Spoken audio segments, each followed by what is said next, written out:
Terima kasih Anda masih bersama kami. Bagi Anda yang baru saja bergabung, kami hadirkan kembali 3 berita utama hari ini.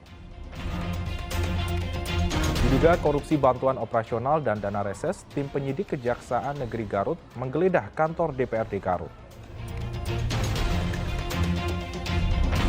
Pencemaran udara dan air meresahkan warga Padalarang, Bandung Barat, dan Pasawahan, Purwakarta.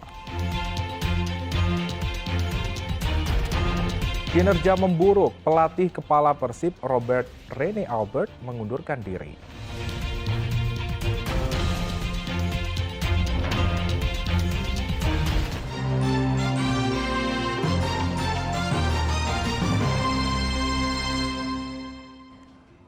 Pencemaran udara dan air mengganggu hidup warga Padalarang, Bandung Barat, dan Pasawahan, Purwakarta. Mereka minta pemerintah Provinsi Jawa Barat turun tangan menindak para pencemar lingkungan. Warga Kampung Jibingbin, Kecamatan Padalarang, Bandung Barat, belakangan semakin resah karena hujan abu hitam yang membuat rumah mereka kotor. Diduga akibat polusi dari pembakaran batu bara, salah satu pabrik peleburan logam aluminium di dekat permukiman mereka. Ke warga bukan bau lagi, debu mah udah kayak ya debu, hujan warnanya hitam, kecucian hitam, ke pernapasan sesak, ke mata perih, gitu. Ini jam berapa biasanya, Bu? Pagi-pagi banget dia udah produksi, nyalain itu kan batu bara lama ya, dari jam 5 kalau ya Mas, dari setengah 6 pokoknya itu yang paling bau. Nah udah siang mah nggak begitu bau karena angin kenceng kan, jadi ke bawah angin. Debu hitam tidak hanya mengotori rumah, namun juga menyebabkan warga sakit. Tiap hari dari jam setengah 6 sampai jam 4 sore, rumah aku teh kayak kandang kebo dipuput aja gitu diasepin 2 jam sekali, itu yang asap hitam tebelnya mah 2 jam sekali. Teh kalau dampak ke keluarga Teteh ada nggak dari limbah ini gitu? Jelas Pak, saya di rumah berlima, semuanya sebulan sekali pasti ke dokter dengan keluhan batuk, pilek, pencernaan. Itu hasil periksa dokter apa katanya? Polusi. Warga kecewa karena saat meminta izin Mei 2022 lalu, pihak perusahaan hanya menyatakan tempat tersebut akan digunakan sebagai gudang. Kalau kesepakatannya dulunya gudang peleburan katanya kan gitu. Makanya sama saya diizinin sama warga, ternyata pas begitu jalan ada produksi kan gitu. Pencemaran lingkungan juga mengganggu hajat hidup warga desa Margasari, Kecamatan Pasawahan, Kabupaten Purwakarta. Air sungai yang dipakai warga tercemar air limbah dari tempat pembuangan akhir sampah Cikolotok. Petani kesal karena justru mereka yang disalahkan, bukan pihak TPA yang menyebabkan pencemaran. Air limbah sekarang kalau dipakai air buat pertanian, bisa nggak? Nggak bisa. Kenapa Pak? Mati. Padinya pada mati? Mati. Langsung kering Pak. Keras, apalagi padi rumputnya juga mati. Jadi harus kasihan lah buat Bapak udah mendatangi ke TPA itu? Ya udah dulu juga. Emang dia kesalahan petani katanya gitu, airnya dimasukkan langsung. Kenapa di sana juga kan dibikin bak kontrolnya? Yang disalahkan kan petani. Dulu juga belum ada sampah bisa dipakai. Nah sekarang udah ada sampah, tapi baknya nggak dibikin.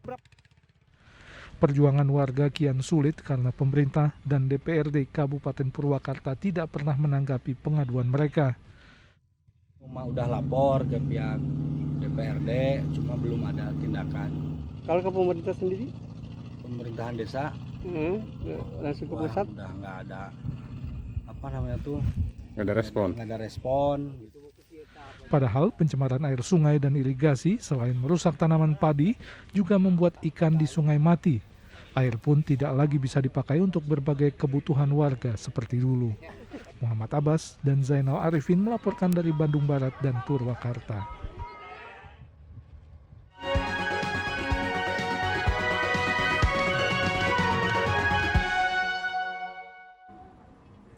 Peringatan 77 tahun Indonesia Merdeka semakin dekat. Masyarakat merayakannya dengan berbagai cara.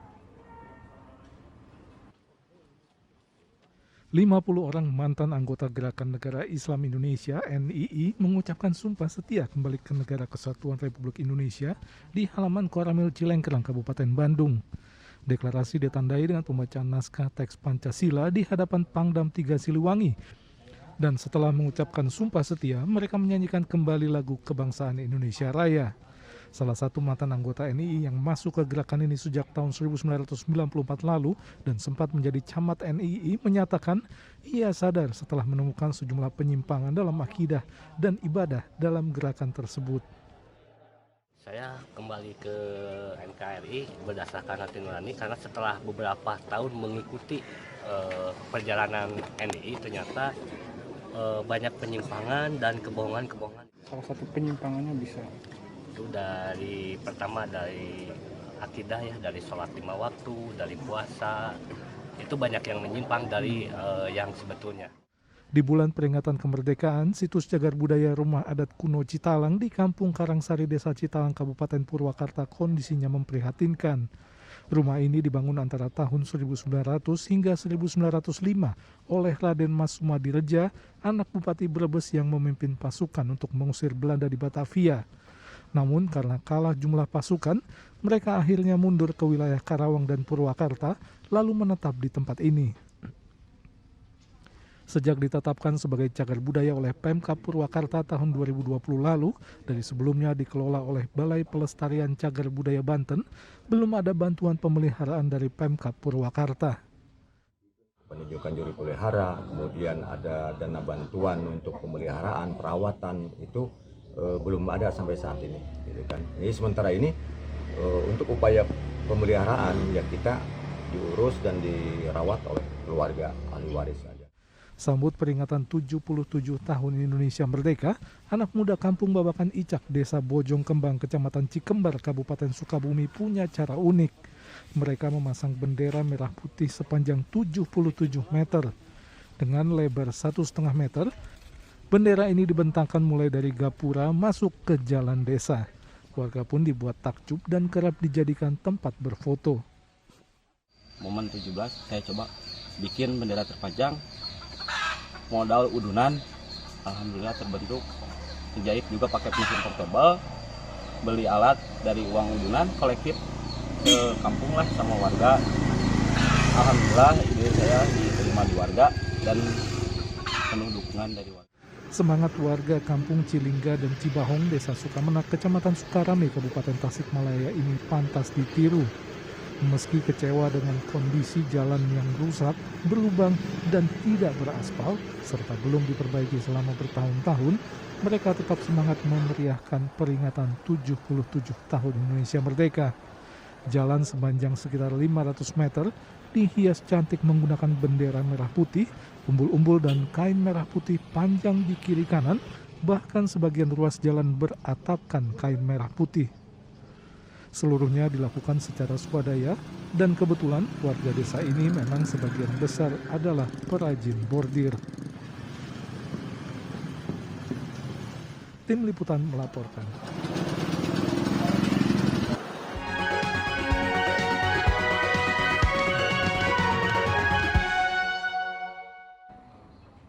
Kita beralih ke informasi lain, kinerja Persib Bandung memburuk. Robert Rene Albert mundur dari kursi kepelatihan Simaung Bandung.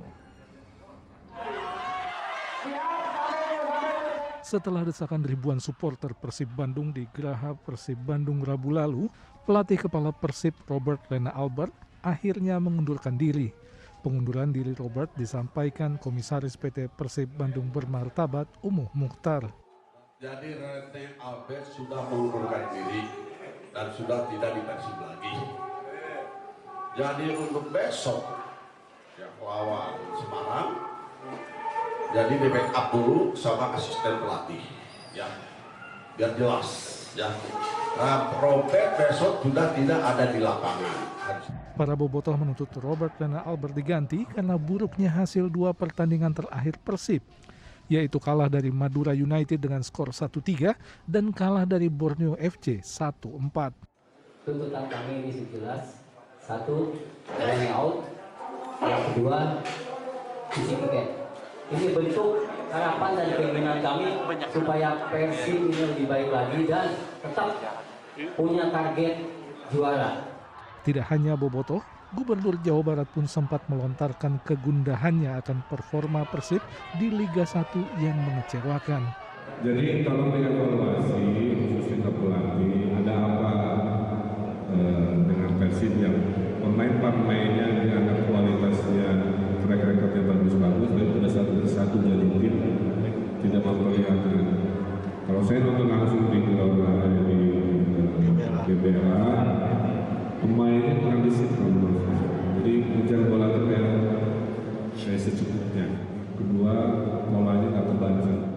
Pada pertandingan selanjutnya di pekan keempat lanjutan Liga 1 2022-2023, Persib Bandung akan menghadapi PSIS Semarang Sabtu esok di Stadion Gelora Bandung Lautan Api. Muhammad Rizal melaporkan dari Kota Bandung. Atlet disabilitas yang mendapatkan 2 medali emas di cabang tenis meja ASEAN Para Games Solo diarak di keliling Ciamis. Supriyatna Gumilar, atlet tenis meja disabilitas, menaiki mobil bandros di arah keliling kota Ciamis setelah berhasil meraih 2 medali emas cabang tenis meja pada ASEAN Para Games di Solo pekan lalu. 2 medali emas didapat dari nomor bergu dan double tenis meja putra. Setelah diarak, Supriyatna Gumilar diterima Bupati Ciamis di depan pendopo Bupati. Supriyatna menyatakan, meski mengalami keterbatasan fisik, olahraga menjadi jalan baginya untuk bisa berprestasi. Pesan saya kepada orang tua yang memiliki anaknya disabilitas mulai dari sekarang jangan disembunyikan, tapi dikeluarkan, dilatih. Ini ada kendaraan MPCI yang bisa merubah hidupnya bersosial, berekonomi, dan bermasyarakat. Dengan bekal medali emas di ASEAN Para Games, Supriyatna lolos untuk mengikuti kejuaraan tenis meja disabilitas Yunani terbuka sebagai kualifikasi untuk bisa mengikuti Olimpiade penyandang disabilitas atau Paralimpik. Eko Setiabudi melaporkan dari Ciamis. Dan informasi tadi mengakhiri jumpa kita bersama rekan yang bertugas. Saya Freddy Cahya mengucapkan terima kasih atas kebersamaan Anda. Selamat beraktivitas dan sampai jumpa.